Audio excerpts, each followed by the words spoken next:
Sri S. Niranjan Reddy. Thank you, Vice Chairman, sir. Sir, for me, the budget presents a mixed bag. So it has a continuity and commitment. It ticks off the macro boxes well, sir. It has a proper fiscal glide path. It is showing the way towards fiscal consolidation. The capital expenditure could have been little more, but it has been maintained constant because last year the utilization was not complete. So overall, it seems like a sound budget on macro factors, but the budget also has its challenges, sir. If I can take a neutral point of view, sir, the country faces global headwinds in terms of economic prospects. There is a slowdown of global growth.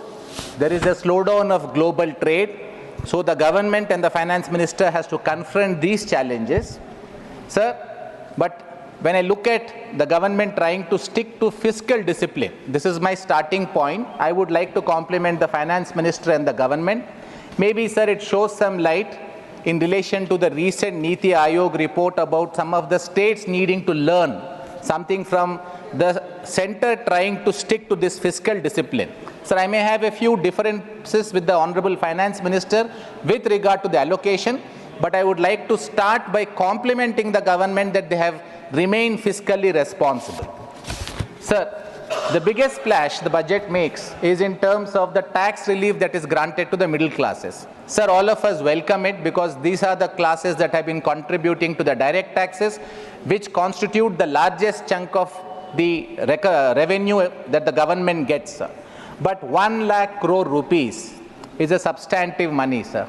Sir, I would want to buy into the government and the Honorable Finance Minister's belief that this will spur the consumption growth leading to the money funneling back into the economy. But, sir, I think the government would have to be mindful. So 1 lakh crores per year is substantive amount, sir. So the total education budget estimate for the next year is 1,28,000 crores. Sir, for the health, it is 99,858 crores. Sir, for Ministry of Electronics and Information Technology, the total budget estimate, sir, is 26,026 crores. Sir, if I were to notionally look at this 1 lakh crores being divided amongst the Education, Health and Ministry of Electronics and Information Technology, it would have meant, sir, if there was no tax cut, I'm just giving a hypothetical, I'm not suggesting there should not be a tax cut, it would have meant 33,000 crores more for education. 1/3 of that amount would have meant that the education sector would have got a 25% jump on the budget estimates that the education department has. 33,000 crores for health, sir, for 1 year would have been a 33% growth of the amounts that would be allotted. Sir, for Ministry of Electronics and Information Technology, which I believe is going to be the engine of driving India's growth tomorrow, sir, the growth would have been 130%.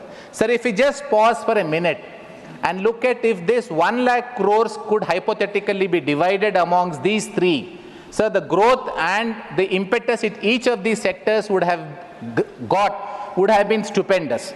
But, sir, as I mentioned, I would want to be optimistic.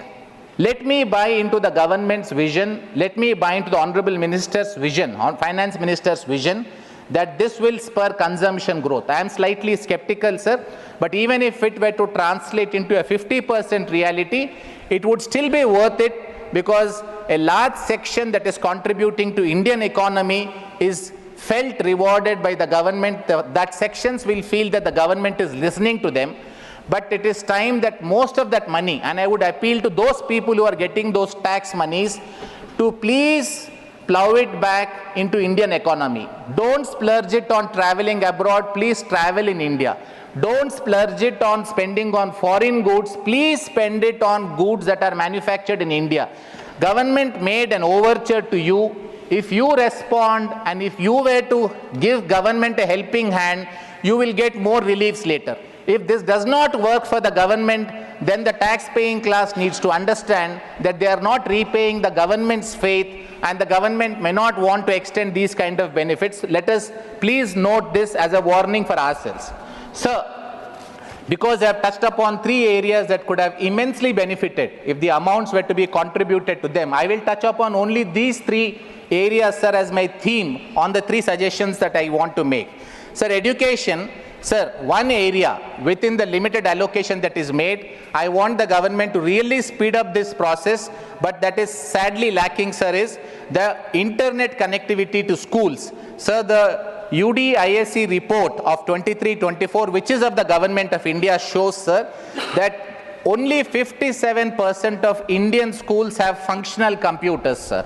And only 53% of the schools have internet access. Sir, if we have to take digital education, and that is the easiest way, sir, to scale and give education to the large masses, I would hope the government can get these figures to reach 100% as soon as possible. Sir, on health, 2 topics, the 2 issues that I wanted to suggest to the government, sir. One is we need to have an artificial intelligence rollout in terms of providing healthcare benefits, sir, for the people, because that will really scale up this whole process. Sir, I also find that one looming threat that we face, that is antimicrobial resistance. The government has been considerate. It has increased the budget allocation from 52 crores to 54 crores. But I want the ministry to note that the utilization has come down from 38 crores in 22-23 to 17 crores in 23-24. So the loss, sir, in notional GDP terms is going to be very high for India. This is a looming crisis. Everybody is forgetting about it because this does not immediately shriek for attention, but it is one of the largest crises that will confront India in the next 2 to 3 years. I want the ministries to give it full attention, sir. So then last of the topics I wanted to touch upon is Ministry of Electronics and Information Technology. Sir, as I said in the earlier part of my speech, sir, this ministry is going to be the greatest engine driver of growth, sir, because this ministry will work across sectors. It will work through education, it will work through health, it will work through every sector that is possible. Sir, the allocations are very minimal. So the centers of excellence, India can't have one center of excellence, sir, for one discipline in one part of the country. I think it is time, sir, the centers of excellence we need to have in every zone, if not in every state. I would request the government to at least make provisioning for next year onwards that these centers of excellence are given to each of the states, sir. So the last of the topics, since I have another 30 seconds, sir, is urban development. I would compliment the government, sir, for having this urban challenge fund, and 10,000 crores is allotted. Sir, the only recommendation and suggestion I have for the government, sir, is please use, if possible, 80% or 90% of this fund for urban planning. States are not doing urban planning. All our cities are becoming cesspools. 40% of Indian population is going to be living in cities by 2035 or 2040, and no urban planning goes into the growth of cities. We don't have new greenfield cities. Please plan 5 or 10 new greenfield cities. Make provision out of this urban fund. And with that, sir, I would want to wish the government the best. As I said, I don't think it's a great budget, but it's a good budget. I'm willing to live with it, but I will feel it is great if they actually implement these schemes. Thank you, sir. Reddy साहब, माननीय professor Ram Gopal ji Yadav.